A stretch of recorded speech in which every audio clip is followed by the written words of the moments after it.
So we are back to working on the Peugeot. Time to change that annoying alternator.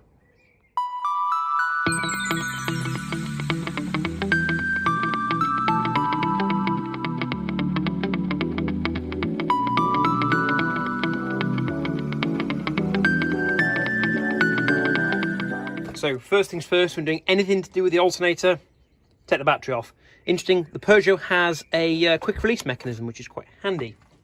So what we're going to be doing is unburying the alternator from down here. So we've got to take off all the new bits we've put on near enough. And you'll see I've just about started here. So I've taken the tension off the belt and I've reinserted the little piece of metal that came with the tensioner. So that is now holding the tensioner away from the belt. So when I release it, it doesn't go with a ping. And that'll be really useful for putting it all back together. So first things first, tensioner off, belt off, and then we can start to get the alternator out. So let's get on with it.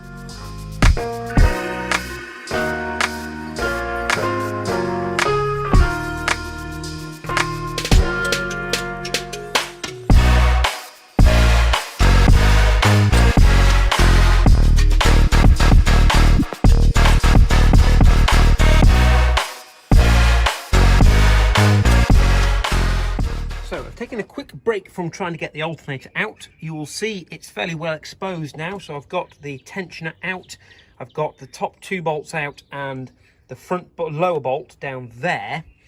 But I've had to stop because you can see the bracket here. There's equivalent of that at the bottom of the alternator. So if we just have a quick look on the new part, which is over here. So I've taken this lower one out. There is still a lower one back here.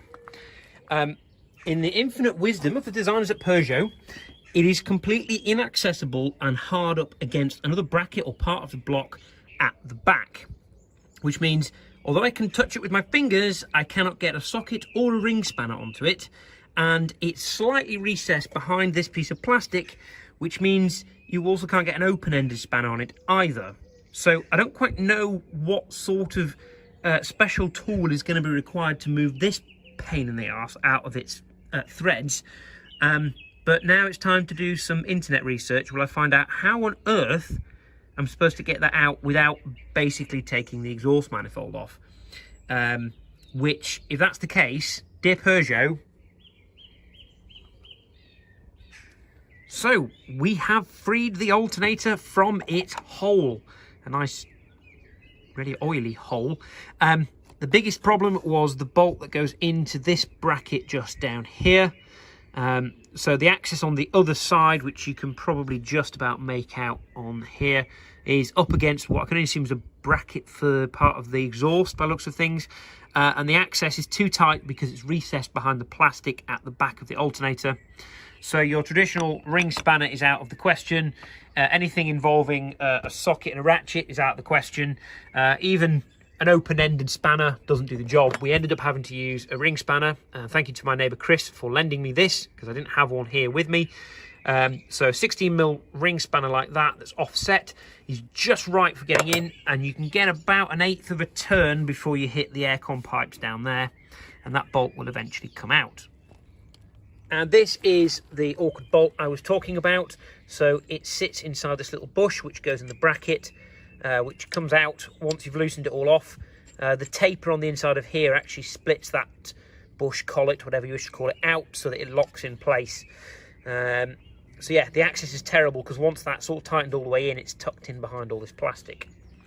And the offending article is actually just this pulley here. So there is a little clutch inside there that's far too free running. And now it's out. You can just about hear a bit of a clicking noise, which I guess once it's locked onto the car is amplifying and making that horrible knocking noise. So all we've got to do now is get another 36,000 lacerations and destroy my back while I wiggle that one back into place. Great. Why did I buy this bloody car again? Which got me thinking, could I buy a car, insure it, tax it, drive it to Yorkshire, drive it back and sell it for less than a tank of fuel in the Rolls-Royce? The alternator is back in. That was almost as horrible as taking the alternator back out. I got it part way in and the little bushing on that bottom bolt I was showing you before decided to fall out. So I had to take it back out again, find it in the bottom of the engine bay, and try again. And lots of fiddling backwards and forwards to tighten everything up, but it is finally in. So I've cleaned my hands, which were completely black with oil, and now I'm going to start the slightly cleaner job of putting in the tensioner and putting the belt back on. And then, if it's not too late, because it has gone 10 o'clock already, so this has taken me about 4 hours so far, we'll put the battery back on, start it up. Right, here goes. Stupid Peugeot. Moment of truth with the Peugeot. So alternator is on. Let's see if we get the noise. Oh, so far so good. Okay, let's try the same stress test as before. Side lights, dip beam, they're off. Full beam. First we turn on hazards. All looks good. I think we finally fixed it. Woohoo! So, one last job, hopefully, on the Peugeot. We appear to have a knocking from the left-hand side, and the previous MOT history suggested that there was a failing drop link on this left side of the car. So, although it looks not that old, we're going to take the drop link out and see if that solves the problem. So fingers crossed this isn't as painful as doing the alternator.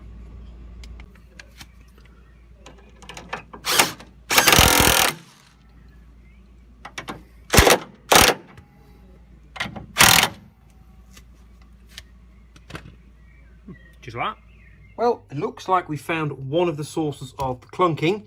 You can clearly see the gator on this drop link has gone and the ball joint is completely corroded inside there, so that's horrific. Luckily, as you can see, this is in one piece, so it was able to come off by just unbolting the bolts. So 16mm spanner round the outside and then a T30 Torx bit on the inside, and it actually came away. I guess one of the small joys of working on a slightly newer car. So that absolutely needed replacing and was dead easy to do. However, while we were under there, we found another source of the clunk as I was manipulating the anti-roll bar with a pry bar to allow me to align all of these up to get them back in on the new one. I noticed that the bottom ball joint was clunking as well, which wasn't picked up on the previous MOT, which surprises me because it feels pretty bad. Unfortunately, we're bang out of time, so I'm going to have to tell the new owner that still needs doing, but they're not a particularly expensive part. So that's it, car back together and ready to hand it over to the new owner. So way back at the beginning of this Peugeot saga, there was actually a challenge. So my challenge was to see whether I could drive to Yorkshire for less than the cost of a tank of fuel by buying, potentially fixing and selling a car. So I bought the Peugeot for £400 or £399 if you will, having found a pound coin under the seat. I paid £14.81 to turn my insurance over onto the Peugeot from another vehicle I have. I paid £30 in road tax, which was one whole year's road tax for the car. I then bought some wheel trims for the car, which cost £31 delivered. I bought the pulley, the belt and the tensioner, which cost £40.19, £19.49 and £29.71 respectively. I then bought the lower engine mount, the dog bone mount, for £35.99, and finally the drop link for the suspension at £7.95. So all in all, the vehicle cost me £444.81, so that's the purchase, insurance and tax. The parts, £164.33, bringing the total for the vehicle to £609.14. Now, at the beginning of the first video, you'll remember that I filled up a full tank of diesel. That cost me £59.63. I used approximately half of that tank and did just under 400 miles. So, what did I sell the car for? That's the all-important question. So I sold the car on for £625, noting the fact that it still needed that lower wishbone on the left-hand side, and a recommendation to the new owner that at least 2 of the tyres, especially the front pair, should be replaced. That slightly iffy ball joint on both the drop link and the lower arm caused the left tyre to wear inconsistently with the right tyre. So with all that in mind, I think they got a fair price, and I ended up, well, £15.86 in profit before you account for the fuel. If you account for the fuel, I am out of pocket £43.77. However, I've managed to travel 400 miles. So I know from experience from travelling to the Concourse of Elegance last year in the Rolls-Royce that to do around 400 miles is approximately £150 worth of fuel. Now the price of fuel has gone up quite a bit since then, so I estimate somewhere between £150 and £170 worth of fuel.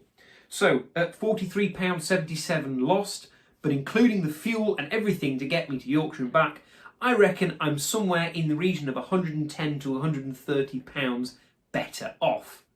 Now, I probably need a tetanus jab, and my hands certainly need some time to recover after working on that Peugeot. But I did succeed in buying, running and selling a car for less than it would have cost for a tank of petrol in the Rolls-Royce. So I'm calling that Challenge 1. So until next time, and until I buy another stupid car, which might be sooner than you'd think, bye.